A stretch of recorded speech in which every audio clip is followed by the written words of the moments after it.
Thomas the tank engine was feeling very happy. His blue coat shone in the sun, he was right on time, and all around his branch line, the countryside seemed prettier than ever before.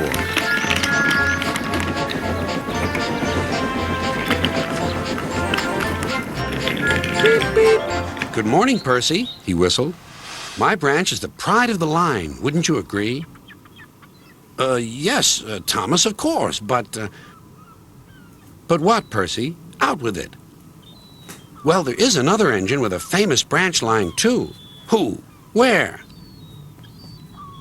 His name's Stepney. He's far away, but Sir Topham Hatt says he may visit us. When? Oh, someday. And Percy hurried away. Meanwhile, Stepney was puffing steadily along his line. It isn't very long, and that made him feel a little sad. Later, he saw Rusty, the little diesel that helped save Stepney from scrap. Everyone's been so kind. But my railway is so short, and I do miss a good long run. I think you should tell Driver, too, replied Rusty. I'm sure he'll understand. Stepney soon discovered that indeed he did. Do you know, Stepney, I feel just the same way. That evening he had exciting news. Guess what, Stepney? Sir Topham Hatt has invited us to visit the other engines on his railway. Manager agreed. It'll be a really long run to get there. Oh, thank you, sighed Stepney. They set off next morning. By now, all the other engines were talking about Stepney. He runs a famous branch line. Did you know that? Said Percy. Thomas was feeling a little jealous. Huh. It may be famous, but my branch is the first on the line. Everyone knows that, too. And he huffed away to fetch his coaches. Look, squeaked Percy. Why have they all come? There's no train yet. But Percy was wrong. The signal dropped, and from far away an engine whistled. Here he comes, yelled Douglas. Stepney puffed proudly through the junction.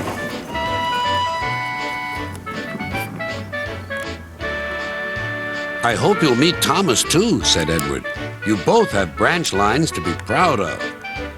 Then Stepney set off to help Duck shunt coaches in the yards, and they worked happily together all afternoon. At last, Thomas arrived.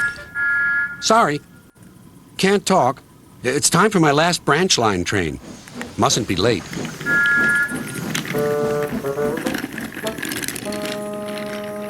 He was hardly out of sight when the engines heard shouting at the station. Moments later came the alarm. Stop all trains! The signalman answered the telephone. A special, is it? I see. Thomas was impatient. Why are we waiting? My passengers are being delayed. Sorry, Thomas, said his driver. We're being shunted to allow another train to pass.